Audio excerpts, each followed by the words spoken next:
1,200 calories a day, an hour of walking every morning, and her belly kept growing. A 66-year-old woman sat crying in my office because her own doctor told her she wasn't trying hard enough. He was dead wrong. And so is everyone who told you to just eat less and move more. After 60, your hormones flip against you.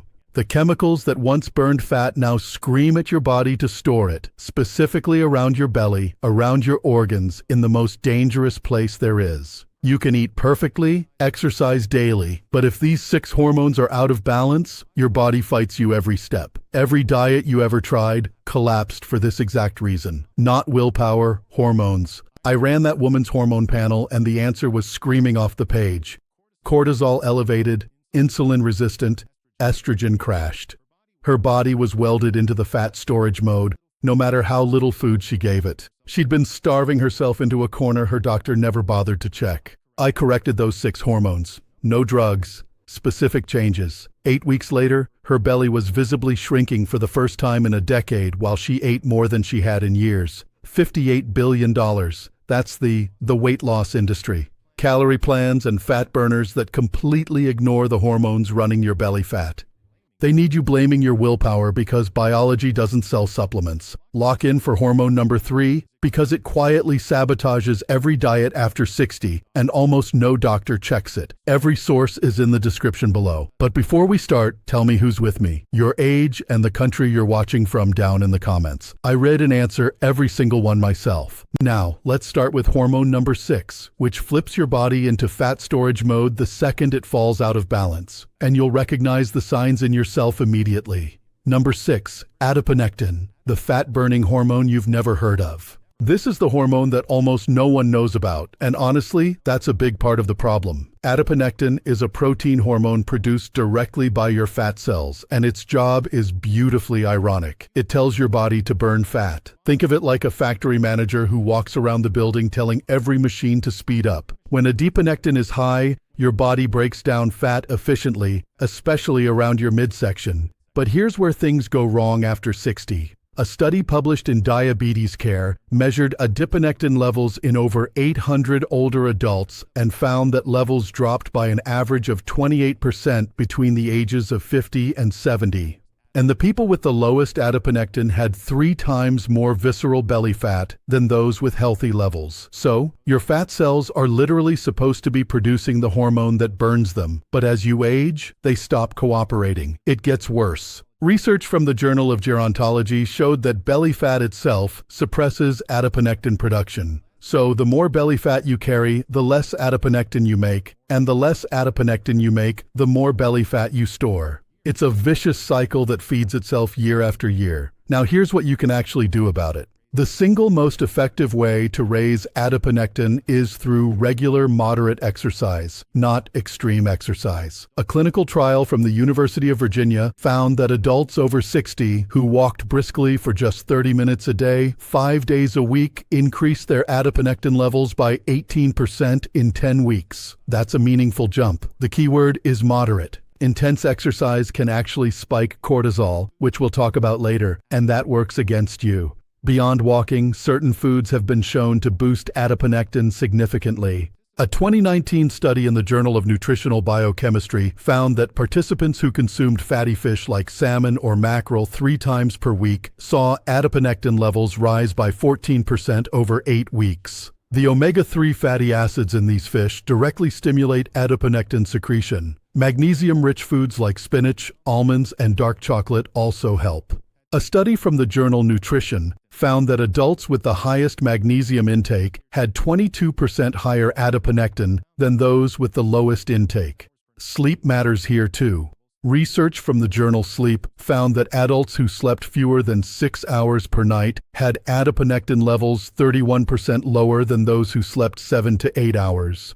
So, if you're skimping on sleep, your adiponectin is paying the price and your belly is growing because of it. Start with the walks, add the fish, prioritize the sleep, and this forgotten hormone starts working for you again. But adiponectin is just the beginning, because the next hormone on our list is one your body uses to control hunger itself. Number 5. Leptin, the fullness signal your brain stopped hearing. Leptin is supposed to be your best friend when it comes to weight management. It's the hormone your fat cells release to tell your brain you're full, that you've eaten enough, that it's time to stop. Picture it like a stop sign at an intersection. When leptin is working, you eat a meal, leptin rises, your brain gets the message, and you push the plate away. Beautiful system. Except after 60, that stop sign becomes invisible. A groundbreaking study from the New England Journal of Medicine found that adults over 60 don't have low leptin. In fact, they often have leptin levels 2 to 3 times higher than younger adults. The problem isn't the amount. The problem is resistance. Your brain has been flooded with so much leptin over the decades that it stops responding to the signal. Researchers call this leptin resistance, and a study in the journal Frontiers in Endocrinology found that 72% of overweight adults over 60 show clinical signs of it. Your brain genuinely thinks you're starving even when you just had a full meal. That's why you feel hungry again an hour after eating. That's why you crave sweets at night. It's not a lack of willpower. Your brain literally isn't getting the memo. And because your brain thinks you're starving, it does exactly what evolution designed it to do. It stores fat around your belly to protect your organs during what it believes is a famine. A study from the American Journal of Physiology showed that leptin-resistant adults stored 41% more abdominal fat than leptin-sensitive adults, even when both groups consumed the same number of calories. Now here's how you reset this. The most effective approach is reducing processed sugar and refined carbohydrates. A clinical trial from Tufts University found that when adults over 55 cut refined sugar by just 50% for 6 weeks, their leptin sensitivity improved by 23%. That doesn't mean giving up everything you enjoy. It means swapping the white bread for whole grain and choosing fruit over candy. Intermittent fasting has also shown promise. A study in the journal Cell Metabolism found that a simple 14-hour overnight fast, say finishing dinner by 7 p.m. and eating breakfast at 9 a.m., improved leptin signaling by 19% in older adults after just 4 weeks. Anti-inflammatory foods play a role too, because inflammation is one of the primary causes of leptin resistance. Berries, leafy greens, olive oil, and turmeric all reduce the inflammatory markers that block leptin from reaching your brain. A study from the Journal of Clinical Investigation showed that reducing systemic inflammation improved leptin signaling by up to 27% in just 8 weeks. Fix the resistance and suddenly your brain hears the fullness signal again. Now, let's talk about a hormone that doesn't just affect your belly, but controls your entire metabolic engine. But before we continue, if you have been enjoying the video so far, hit the like button and don't forget to subscribe and hit the bell icon so you don't miss more videos like this. Number 4. Growth hormone. The youth molecule that disappeared. Human growth hormone, or HGH, is one of the most powerful fat-burning substances your body produces naturally. When you were in your 20s, HGH was flowing through your bloodstream in generous amounts. It kept your muscles lean, your metabolism fast, and your belly flat without you even trying. But here's the alarming reality. A study published in the Journal of Clinical Endocrinology and Metabolism measured HGH levels across age groups and found that by age 60, most adults have lost approximately 75% of the growth hormone they had at age 25. Some individuals showed declines as high as 85%. This decline even has its own medical name. Doctors call it somatopause, and a study from the International Journal of Obesity found that adults with the lowest growth hormone levels carried an average of 33% more belly fat than those with higher levels, regardless of diet or exercise habits. Growth hormone doesn't just burn fat directly, it also preserves muscle mass, and muscle is your body's natural calorie furnace. Every pound of muscle burns roughly 6 to 7 calories per hour just sitting there. When growth hormone drops and muscle wastes away, your resting metabolism plummets. A study in the journal Age and Aging found that adults over 60 lose an average of 3 to 5 pounds of muscle per decade, which translates to burning approximately 150 fewer calories per day. That adds up to over 15 pounds of potential fat gain per year, and most of it goes straight to your belly. Now, the good news is that you can naturally boost your growth hormone production even after 60. The most powerful trigger is deep sleep. A study from the University of Chicago found that 70% of your daily growth hormone is released during deep, slow-wave sleep. Adults who improved their sleep quality saw HGH levels increased by up to 60% without any other intervention. Getting to bed at a consistent time, keeping your room cool and dark, and avoiding screens for 30 minutes before bed all improve deep sleep quality. Exercise helps dramatically too, but the type matters. Resistance training, meaning using dumbbells, resistance bands, or even your own body weight, is the strongest exercise stimulus for growth hormone release. A study in the Journal of Applied Physiology found that adults over 60 who performed resistance training 3 times per week for 12 weeks increased their growth hormone output by 44%. That's nearly half of what they'd lost. Reducing sugar intake also matters because high blood sugar suppresses growth hormone release. Research from the journal Metabolism showed that a single high sugar meal can suppress HGH for up to 4 hours. Keeping your blood sugar stable keeps your growth hormone active and your belly shrinking. But there's another hormone hiding in your body that quietly controls how fast every cell in your body operates. Number 3, thyroid hormone T3, the metabolic thermostat that's turned down. Your thyroid gland sits at the base of your neck, and it's one of the smallest but most powerful organs in your entire body. It produces hormones called T3 and T4, and these hormones set the speed of your metabolism. Think of T3 as the thermostat in your house. When it's set high, everything runs faster. Your cells burn more energy, your digestion speeds up, and fat gets used as fuel. When T3 drops, everything slows to a crawl, and after 60, that thermostat starts turning itself down. A large-scale study published in the journal Thyroid tested over 4,000 adults and found that subclinical hypothyroidism, meaning thyroid function that's low but not quite low enough for a diagnosis, affects approximately 26% of women and 15% of men over the age of 60. That's roughly 1 in 4 women walking around with a sluggish thyroid, and no idea that's why they can't lose belly fat. The impact on belly fat is direct and measurable. Research from the European Journal of Endocrinology followed adults with mildly low T3 levels and found they gained an average of 5 to 7 pounds more belly fat over 2 years compared to those with normal thyroid function. Their metabolic rate was an average of 140 calories per day slower. Over a year, that deficit equals roughly 14 pounds of fat your body simply couldn't burn. What makes this so tricky is that standard thyroid tests often miss the problem. Most doctors only check TSH, which is a pituitary hormone, not the actual T3 your cells need. A study in the Journal of Clinical Endocrinology found that 38% of older adults with normal TSH levels still had low free T3. So you could be told your thyroid is fine while your metabolism is running on fumes. Ask your doctor specifically for a free T3 and free T4 test in addition to TSH. Beyond testing, certain nutrients are absolutely essential for thyroid function. Selenium is the most critical. Your thyroid needs selenium to convert T4 into the active T3 form. A study from the journal Nutrients found that adults who supplemented with just 200 micrograms of selenium daily improved their T3 conversion by 21% in 12 weeks. Brazil nuts are the richest natural source. Just 2 to 3 per day provides your full selenium requirement.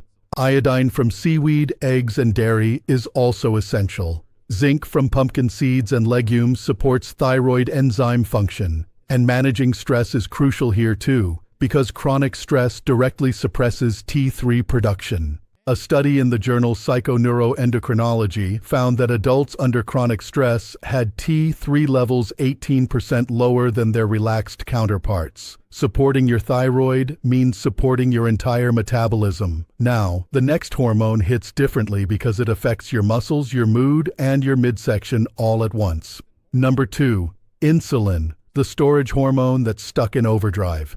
You've probably heard of insulin in connection with diabetes, but what most people don't realize is that insulin is the single most powerful fat storage hormone in your body. Every time you eat, your blood sugar rises and your pancreas releases insulin to shuttle that sugar into your cells for energy. That's normal and healthy, but here's the problem. After decades of processed foods, refined carbs, and blood sugar spikes, your cells start ignoring insulin signal. They've heard it too many times. So, your pancreas does the only thing it knows how to do. it releases even more insulin. This is insulin resistance, and a massive study published in the journal Diabetes found that approximately 58% of adults over 60 have some degree of it, many without knowing. And elevated insulin doesn't just fail to control your blood sugar. It actively commands your body to store fat, and it has a favorite storage location: your belly. Research from the journal Diabetologia tracked over 2,500 adults and found that those with the highest fasting insulin levels had 47% more visceral abdominal fat than those with normal levels. The relationship was dose-dependent, meaning the higher the insulin, the more belly fat, in a nearly perfect straight line. It gets worse with each passing year because insulin resistance creates its own feedback loop. More belly fat produces inflammatory chemicals called cytokines, which make your cells even more resistant to insulin, which causes your pancreas to pump out even more of it, which stores even more belly fat. A study from the journal Nature Medicine called this the metabolic doom loop and found it accelerates by approximately 8% per year after age 55 if left unchecked. Now, the fix is more achievable than you might think. The most impactful change is reducing your glycemic load, which means choosing foods that don't cause rapid blood sugar spikes. A clinical trial from the journal Lancet followed adults over 55 and found that switching from high glycemic foods like white rice, white bread, and sugary cereals to low glycemic alternatives like oats, sweet potatoes, and legumes reduced fasting insulin by 29% in just 10 weeks. That's a dramatic improvement. Walking after meals is another surprisingly effective tool. A study from the journal Diabetologia found that a 15-minute walk after each meal reduced post-meal insulin spikes by 22% compared to a single 45-minute walk taken at one point in the day. The timing matters more than the duration. Apple cider vinegar has clinical support too. A study in the European Journal of Clinical Nutrition found that consuming 1 tablespoon of apple cider vinegar diluted in water before a meal reduced the post-meal insulin response by 19%. Fiber is also essential. Research from the journal Nutrition and Metabolism found that every 10 grams increase in daily soluble fiber was associated with a 3.7% decrease in visceral belly fat over 5 years. That means adding beans, oats, or flax seed to your daily routine directly fights insulin-driven belly fat storage.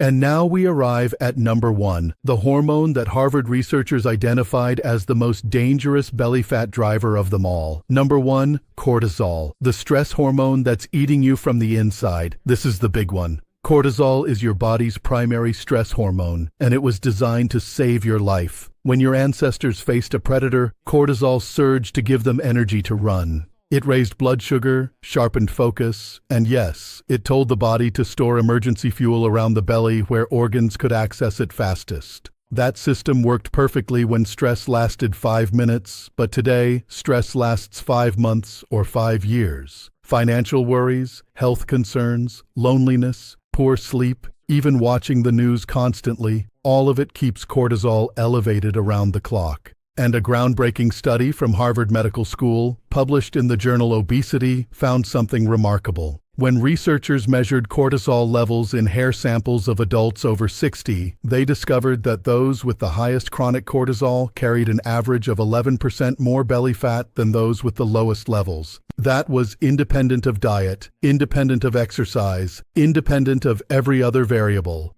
Cortisol alone predicted belly fat more accurately than calorie intake. A second study from University College London analyzed over 2,500 adults and found nearly identical results. Chronic cortisol elevation was associated with a larger waist circumference, higher BMI, and significantly more visceral fat. The researchers called cortisol the strongest hormonal predictor of central obesity in older adults. What makes cortisol so devastating is how it works with the other hormones on this list.